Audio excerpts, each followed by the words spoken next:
నమస్కారం, శ్రీవార్త న్యూస్కి స్వాగతం. వైసీపీ పాలనలో వైసీపీ నాయకులు చేయని అక్రమాలు, చేయని తప్పులు ఏంటో చెప్పాలని ఎమ్మెల్యే కందికుంట వెంకటప్రసాద్ వైసీపీకి ప్రశ్నించారు. చదువుకోవడానికి తల్లికి వందనం పేరు మీద డబ్బులు ఇస్తూ ఉన్నారు.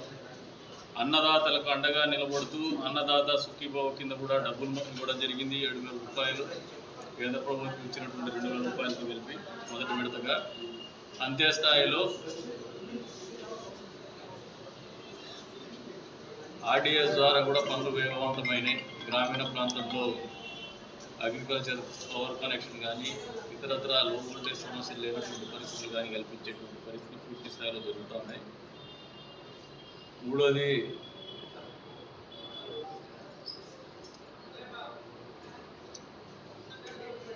మెగా డిఎస్సి పరీక్ష పూర్తి ఈ రోజున తుది జాబితా కూడా విడుదల చేయడం జరిగింది ఇచ్చినటువంటి మాట మీద. అంతేకాకుండా మంత్రి నివా ద్వారా పూర్తి స్థాయిలో చెరువులకు నీళ్ళు అందించేటువంటి కార్యక్రమం సజావుగా జరుగుతూ ఉంది. కొంతమంది అపోహలు సృష్టిస్తూ ఉంటారు. ప్రత్యేకించి ఈనాడు వారికి విజ్ఞప్తి చేస్తాను. మొన్నటికి మొన్న పులివెందులకు నీళ్ళు ఇచ్చేటువంటి కార్యక్రమంలో కొండారెడ్డి చెరువుకి నీళ్ళు ఇచ్చేదాంట్లో పైపులు పైకి పెట్టినారు, నీళ్ళు పోవని చెప్పేసి. ఇంకా ఆ స్థాయికి నీళ్ళే పోలా. టెక్నికల్ టర్మ్స్ మనం డిబేట్ చేయకపోవడం మంచిది.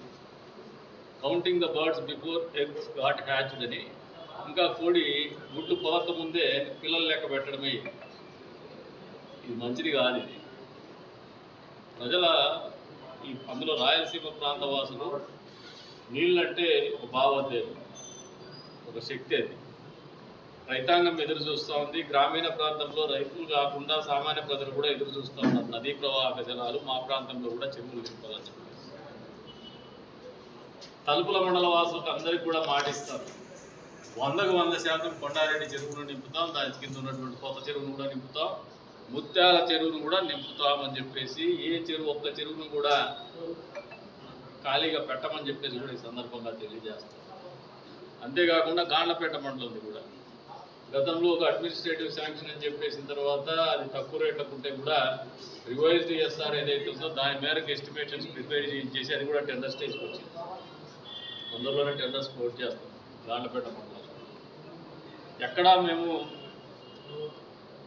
ప్రజలకు మంచి చేసేటువంటి విధానంలో ముఖ్యమంత్రి గారి దగ్గర నుంచి మొదలు పెడితే గ్రామీణ ప్రాంతంలో ఉన్నటువంటి తెలుగుదేశం సామాన్య కార్యకర్త వరకు కూడా అందరూ కూడా చిత్తశుద్ధితోనే పనిచేస్తాను. ఇంత పెద్ద ఎత్తున మంచి చేస్తామంటే మొన్నటికి మొన్న వైసీపీ వాళ్ళు రైతు పోరాటారు. అసలు రైతాంగం మిమ్మల్ని నమ్మే పరిస్థితులు లేదు, ప్రజలు నమ్మే పరిస్థితులు లేరు. మీకు ఊపిరాటంలా మొన్నటిదాకా మీ ఆలోచన ఏమంటే తల్లికి వందనం లేరని, మొన్నటిదాకా మీ ఆలోచన ఏమంటే అన్నదాత సుఖీభవనం లేదని, మొన్నటిదాకా మీ ఆలోచన ఏమంటే ఉచిత బస్సు ప్రయాణం మహిళలకు కల్పించలేరని చెప్పేసి, మెగా డిఎస్సి ఫలితాలు రావని చెప్పేసి, గ్రామీణ ప్రాంతంలో రోడ్లు వేయలేరని చెప్పేసి, అంతే స్థాయిలో రహదారులు నిర్మించలేరని చెప్పేసి, అందరి నివా ద్వారా పూర్తి చేసి నీళ్ళు ఇవ్వలేరని చెప్పేసి, ఇవన్నీ కూడా మీ అపోహలు. మీకు అవి రాకపోతే బాగుంటుంది. మీకు నెగిటివ్ అప్రోచ్. రాజకీయాల్లో ఎప్పుడు ప్రజలకు మంచి చేసే విధానంలో ప్రతిపక్షం కూడా నిర్మాణాత్మకంగా వ్యవహరించాలి కానీ అడ్డగోలుతనంగా అపోహలు సృష్టించి అబద్ధాలు ఆడుతూ రాజకీయ లాభాపేక్ష పెట్టుకొని ప్రజల్ని మభ్యపెట్టే ప్రయత్నం జగన్మోహన్ రెడ్డి మొదటి రోజు నుంచి కూడా పార్టీ స్థాపించినప్పటి నుంచి కూడా ఇదే రకమైనటువంటి ఆలోచన. అందుకే ఆయన్ని సైకో జగన్ అంటారు. ఆయన మామూలుగా మనస్తత్వమే ఒక రకమైనటువంటి పెక్యులియర్ సైకాలజీ. అదేదో సినిమా వచ్చింది చూడండి, మహేష్ బాబు సినిమా, ఎవరో ఏడుస్తా అంటే నవ్వుతా అంటాడు, ఆ టైప్ సైకాలజీ. ఈయనకి ప్రజలు సంతోషంగా ఉంటే ఓర్చుకోలేడు, ఎందుకంటే ఈయనకి రాజకీయం. ప్రజలను నిరంతరము మనశ్శాంతి లేకుండా క్షోభ పెట్టేటువంటి కార్యక్రమాలు నిరంతరం చేయాలి జగన్మోహన్ రెడ్డి. లేకపోతే ఆయనకి పొద్దు గడవడు, రాజకీయం ఉండదు. ఈ రోజున అధికారంలోకి వచ్చిన 15 మాసాల్లోనే అద్భుతమైనటువంటి సంక్షేమం కావచ్చు, అద్భుతమైనటువంటి అభివృద్ధి కావచ్చు కళ్ళ ముందర సాక్షాత్కరిస్తామంటే తట్టుకోలేనటువంటి జగన్మోహన్ రెడ్డి అబద్ధాలనే నమ్ముకొని మొన్నటి వాక అమరావతిని వేసిల రాజధాని అన్నారు. అమరావతి ముంపు గురవుతుందన్నారు, అమరావతి భ్రమరావతి అన్నారు, ఇన్ని రకాలుగా 3 రాజధానులు కావాలన్నారు, ఇన్ని రకాలుగా రాష్ట్ర ప్రజల్ని అబద్ధాలు చెప్పారు. అంతకు మునిపేమో ప్రతిపక్షంలో ఉన్నప్పుడు ఒక పాట ఉంటుంది, అధికారంలో ఒక పాట. గతంలో ప్రతిపక్షంలో ఉన్నప్పుడు మీరు మాట్లాడినటువంటి మాట ఏమంటే మేము అమరావతి రాజధాని కట్టుబడి ఉన్నాం, 30,000 ఎకరాల్లో చేయండి అని అసెంబ్లీ వేదికగా మాట్లాడినటువంటి జగన్మోహన్ రెడ్డి అసెంబ్లీలో అధికార పార్టీకి చెందినటువంటి నాయకుడు అవ్వగానే, ముఖ్యమంత్రి అవ్వగానే మాట మార్చి 3 రాజధానులు, అమరావతిని మేము 3వ రాజధానిగా అసెంబ్లీ లెజిస్లేచర్ క్యాపిటల్గా మేము పెట్టుకుంటామని చెప్పేసి శాసన మండలి వేదికగా ఏర్పాటు చేసుకుంటామని చెప్పేసి దాన్ని శాసన రాజధానిగా ఏర్పాటు చేస్తామని మాట్లాడుతున్నాం. మళ్ళీ ఇప్పుడు అధికారమైన 15 మాసాల్లోనే జగన్మోహన్ రెడ్డికి లిక్కర్ స్కామ్లో ఇరుక్కొని ఊపిరాడక మైండ్ దొరికినట్టు మళ్ళీ సజ్జన రామకృష్ణాడితో చెప్పిస్తారు మేము అమరావతి రాజధాని వ్యతిరేకించలేదు. అసలు అబద్ధాలు మళ్ళీ కొత్తగా ఒకటి మళ్ళీ సెటైర్ మొదలుపెట్టినారు. కళ్ళార్పకుండా అబద్ధాలు చెప్పి అది పేటెంట్ రైట్ పీకే ఉంది జగన్మోహన్ రెడ్డి గారు అండ్ కంపెనీ.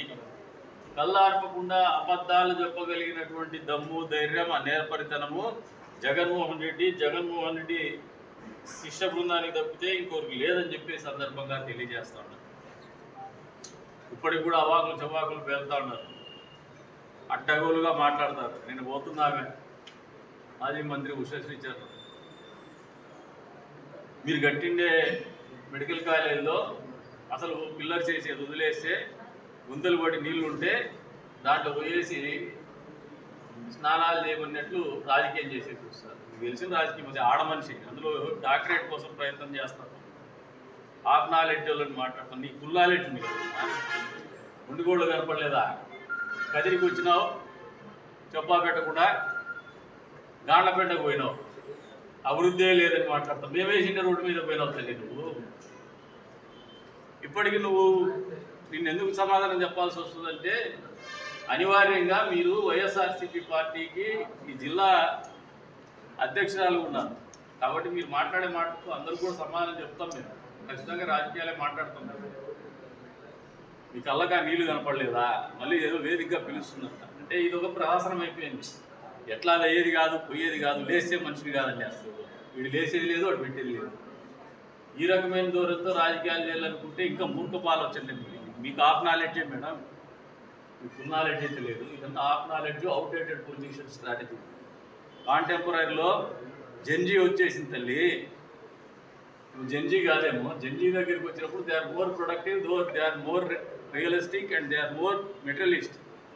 వాస్తవాలే మాట్లాడతారు, వాస్తవాలను పొందుతారు, వాస్తవాలే ఆచరిస్తారు, ఉత్పాదకతను పెంచుకుంటారు. వాళ్ళకి ఇచ్చిన టాస్క్ని వితిన్ నో టైం కంప్లీట్ చేసేటువంటి జనరేషన్ ఉన్నటువంటి పరిస్థితి జెన్జీ కాలంలో ఉన్నాం మనం. ఇప్పటికీ అవుట్డేటెడ్ పాలిటిక్స్ మాట్లాడాలనుకుంటే మిమ్మల్ని నమ్మే వాళ్ళు ఎవ్వరు లేరని చెప్పి కూడా తెలియజెప్తాను. లిక్కర్ స్కామ్లో పాపం లిక్కర్ స్కామే జరగలేదు. ఆయన చెవిరెడ్డి అయితే చెవులో పువ్వు పెట్టుకునే రోజు ప్రజలంతా అనుకుంటారు. మందు ఆగడంట. నువ్వు మందు ఆగితే ఏమి తాకపోతే ప్రజలకు వచ్చేది. ఈ మధ్య ఫ్యాషన్ అయిపోయింది కొంతమంది నాయకులు. నేను అతిపెద్ద ఇల్లు పెట్టినాను, ఇట్లా ఇల్లు మా కదిలో ఎవరికి లేదు. నీకు ఇల్లు ఉంటే ప్రజలకేమే అవసరం? నీకు నీ పెళ్ళాం నీ పిల్లలకు అవసరం. ప్రజలకి ఏమన్నా మంచి జరుగుతుంది, ప్రజలకు ఏదైనా గట్టించి పెట్టండి. నేను మందు ఆగానంటే దాని నుంచి వచ్చే లాభం లేదు. మందు ఆగకపోతే నాయకుడు మంచోడే, కానీ మందు తాగకుండా మద్య వ్యాపారం చేసి, మద్యం వ్యాపారం అది కూడా అక్రమ మద్యం వ్యాపారం చేసి, రంగుసారా వ్యాపారం చేసి, ప్రజల ఆరోగ్యాలతో చెలగాటమాడి మళ్ళీ అధికార పార్టీని తప్పులు పట్టేటువంటి ఆలోచన కానీ వ్యాఖ్యలు కానీ చేయడం అనేది హాస్యాస్పదం అని చెప్పే సందర్భంగా తెలియజేస్తారు. అంతేకాకుండా నిన్నటి రోజున కొంతమంది సున్నపుట్ట తాండ, తుమ్మల రోడ్డు, కౌలేపల్లి ఏరియాలో ఏదో ల్యాండ్ అక్విజిషన్ జరుగుతుంది, సర్వేలు జరుగుతున్నాయి అని చెప్పి పట్టా ఉన్నటువంటి రైతులు భయపడతారు. మీరు ఎవరు భయపడాల్సిన పనిలే. ఏపీఐసి ద్వారా ల్యాండ్ అక్విజిషన్కి మేము ఒక ఆలోచన చేస్తున్నాము. అందులో భాగంగానే సర్వేలు జరుగుతున్నాయి. దీంట్లో పట్టా భూముల జోలికి ఎక్కడ పోలా, ఎవరి జోలికి పోలా. మేము దొంగ పనులు చేయము. ప్రజలు ఆలోచన చేయండి. అధికారంలో ఉండే తెలుగుదేశం పార్టీ కూటమి ప్రభుత్వం కదిలో ఎమ్మెల్యే కూడా కనికొండ ప్రసాద్. గతంలో మాదిరిగా దొంగ పట్టాలు లేదు, భూములు బైపాస్ రోడ్డు పేరు మీద పంచాయతీలు చేసుకునేదో, లేదు లిటిగేషన్ వాళ్ళే పెట్టి వాళ్ళే పంచాయతీ చేసి డబ్బులు కొట్టేదో, పట్టాల వాళ్ళ దాన్ని జోలికి పోయేసి అక్వైర్ చేస్తానని బెదిరించి వాళ్ళతో డీల్ చేసుకునేదో, ఇట్లా పనులు జరగవు ప్రభుత్వం. ప్రజలు విశ్వసించండి, మంచిగా చేస్తాం. వాళ్ళు ఆడ ఇబ్బంది పెట్టేటువంటి ఆలోచన మాకు ఎవరికి లేదు. ప్రభుత్వం మంచి చేయాలనే ఉద్దేశంతో ఉంది. ఎమ్మెల్యేలు మేము కూడా మంచి చేయాలనే ఆలోచనతో ఉన్నాం. ఎక్కడ కూడా నియోజకవర్గంలో తప్పు చేసే పనులు లేవు. మా చెల్లికి కూడా చెప్తాను, ఈసారి వచ్చినప్పుడు చెప్పి రాదండి, నేను 10 రోజులు వస్తాను, దొంగగా వచ్చి బట్టలు పెట్టి పిలుస్తామని నేను ఖచ్చితంగా గౌరవంగా పిలుస్తాం. అగౌరవపరచం. మీరు అగౌరవపరిస్తే మేము తగిన రీతిలో దానికి సమాధానం చెప్తాం. అంతేగాని మిమ్మల్ని అగౌరవపరచాలనే ఆలోచన మాకు ఎక్కడ కూడా లేదు. కాకపోతే బాధ్యతాయుతంగా మాట్లాడండి. రాజకీయాల్లో ఉండే వాళ్ళు మీరు మళ్ళీ అధికారంలోకి రావాలనే ప్రయత్నం నిరంతరం చేస్తూ ఉంటారు. దానికి పద్ధతిది కాదు. అబద్ధాలు చెప్పడం పద్ధతి కాదు. నిజాయితీగా ప్రజల గొంతు వినిపించగలిగితే, నిజాయితీగా ప్రజా సమస్యల మీద పోరాడగలిగితే, ప్రజావారిని వినిపించగలిగితే మీ గలం అవసరం లేదు. ఎందుకంటే మీ గలం ఎప్పుడు కూడా అబద్ధాల గలమే. కన్నా అర్పకుండా అబద్ధాలు చెప్పుకొని రాజకీయాలు, అబద్ధం మాటలతో రాజకీయాలు చేయాలనుకొని రాజకీయాలు లబ్ధి పొందాలనుకునే క్యారెక్టర్లు మీరు ఇంత పెద్ద ఎత్తున మంచి చేస్తే మీకు 11 సీట్లు ఎందుకు వచ్చినాయో ఒకసారి ఆలోచన చేసుకోండి. ఎక్కడ తప్పిదం జరిగిందని ఆలోచన చేసుకోండి, కరెక్ట్ చేసుకోండి. ఎప్పుడు సింహావలోకనం లేనటువంటి వ్యక్తులు బతికి పట్టగట్టినటువంటి దాఖలాల చరిత్రలో ఎప్పుడు లేదు. కాబట్టి ఒళ్ళు దగ్గర పెట్టుకొని మాట్లాడితే బాగుంటుంది. అబద్ధాలు చెప్పకుండా ఉంటే బాగుంటుంది. ఈ రకమైన ధోరణి పెంచుకోమని చెప్పేసి కోరుతా ఉన్నాను. మళ్ళీ చెప్తాను ప్రజలకి, ఇది మంచి ప్రభుత్వం, మంచి చేసేటువంటి ప్రభుత్వమే. అక్రమ కార్యక్రమాలు జరగనేటువంటి ప్రభుత్వం. ఈ నియోజకవర్గంలో పై నుంచి మొదలు పెడితే జగన్మోహన్ రెడ్డి వారి నుంచి కదిరి వరకు కూడా ఒకటే పెట్టేటట్టు. గతంలో వీళ్ళు దొంగ పని చేసి అది మంచి పని చెప్పేసి ప్రచారం చేసుకుంటారు. ప్రతిపక్ష నాయకుల్ని దొంగలుగా చిత్రీకరించే ప్రయత్నం చేస్తారు. నోరుంది కదా అని అబద్ధాలు పదే గట్టిగా మాట్లాడేస్తారు.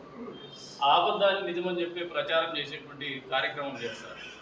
కదిరిలో నుంచి మొదలు పెడితే రాష్ట్రం వరకు కూడా ఈ పరిస్థితులు మారినాయి. గతంలో మీరు చెప్పినట్టు కనికొండ ప్రసాద్ ఒక మతానికి వ్యతిరేకం చెప్తే ఆ మతస్థులు నమ్మే పరిస్థితులు లేరు. ఒక కులానికి వ్యతిరేకంటే ఆ కులస్తులు నమ్మే పరిస్థితి లేరు. ఇప్పటికి కూడా వాస్తవ పరిస్థితులు అజర్టే చేసుకోకుండా పాలిటిక్స్ చేస్తే మీరు దమ్మిడి తరంగా అసలు మిమ్మల్ని పట్టించుకునే పరిస్థితులు లేరు ప్రజల దృష్టి. వచ్చే రోజుల్లో ఇంకా ఒకటి చెప్తారు, ఊళ్ళో పరిస్థితులు మారినాయి, ఆలోచన మారింది. ప్రజల ఆలోచన విధానంలో కూడా స్పష్టమైనటువంటి మార్పు వస్తుంది. ఏది మంచి ఏది చెడ్డ అనే ఆలోచన వచ్చేసిన కాదయా 15 నెలలు అయినా ఇప్పటికీ మీ బతుకులు మీ అందరికి మీరే పోయేసి దొంగపటాల దాంట్లో ప్రజలతో కంప్లైంట్ చేసుకొని ఇరుకుంటున్నారు. ఇంకా ఎన్ని వస్తాయో మీవి, ఇంకా ఎవరెవరు వస్తారో తెలియదు. ఒక ఆయన అయితే చికెన్ స్క్రాప్ అమ్ముకుంటాడు చైర్మన్ హోదాలో. పిల్లాన్ని అడ్డం పెట్టుకుని చిన్న స్టాంపులు వేస్తారు. టీవీఆర్ దగ్గర దొంగ భూములు కొని కేసులు ఇరుక్కుంటారు, దొంగ ఫోర్జరీ చేసి డాక్యుమెంట్స్. మీరు చెయ్యని అక్రమం ఏందో చెప్తే ఉల్టా చోరు డాటా కొత్తవాళ్ళు అని చెప్పేసి గడిచిన 10 ఏళ్ళు నన్ను దొంగగా చిత్రీకరించే ప్రయత్నం. మీరు ఎప్పుడు ప్రయత్నం చేసినారు